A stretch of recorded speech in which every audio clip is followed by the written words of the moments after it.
Sairaalan vapaaehtoiset ovat toimineet Keravan terveyskeskuksen vuodeosastoilla ansiokkaasti jo vuodesta 1992-1993 lähtien.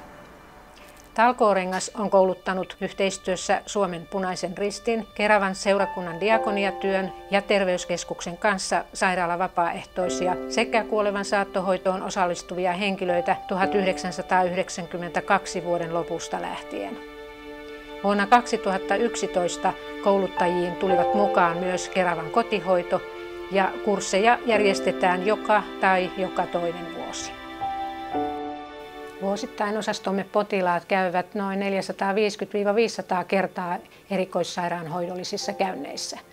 Lähinnä Peijaksen sairaalassa, Meilahden sairaalassa, Kipupoliklinikalla tai Jorvin sairaalassa.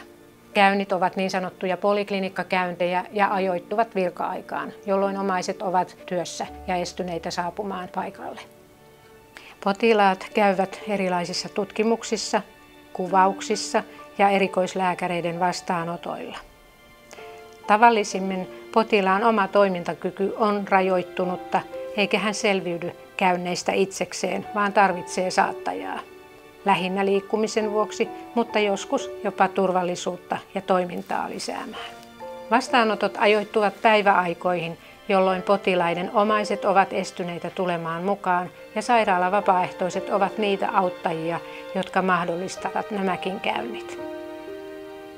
Potilaan omahoitaja tai osaston sihteeri soittaa sairaalan vapaaehtoiselle hyvissä ajoin ja varaa hänet tuohon ajankohtaan sekä kertoo puhelimessa käynnin tarkoituksen, potilaan voinnin ja raportoi kaikki tarvittavat asiat etukäteen.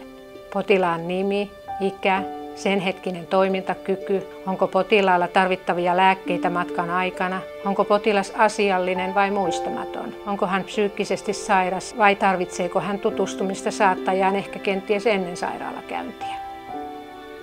Tavallisimmin potilas tarvitsee saattajan lisäksi apuvälineitä liikkumisen tueksi ja mahdollistamiseksi sekä turvallisen kulkuneuvon, yleisimmin invataksin.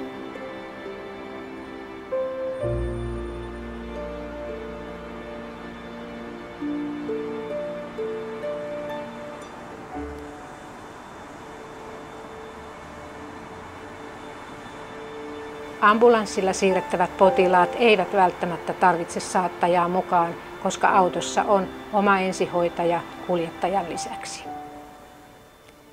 Osaston omahoitaja tai osaston sihteeri tilaa invataksin hyvissä ajoin ennen kontrollikäyntipäivää. Tutkimus- ja kontrollikäyntipäivän aamuna omahoitaja auttaa potilaan lähtövalmiiksi sekä varaa taksikortit ja lääkelistan sekä mahdolliset tarvittavat paperit potilaalle tai sairaalavapaaehtoiselle mukaan annettavaksi. Sairaalavapaaehtoisen saavuttua osastolle omahoitaja antaa vielä raportin sen hetkisestä tilanteesta, voinnista, käynnin tarkoituksesta ja hän pyrkii luomaan mahdollisimman turvallisen ilmapiirin potilaan parhaaksi tälle käynnille. On hyvä, mikäli sairaalavapaaehtoinen ja potilas ovat tavanneet aiemminkin. Mikäli näin ei ole, on hyvä varata aikaa tutustumiselle ennen kuljetusauton kuljettajan saapumista.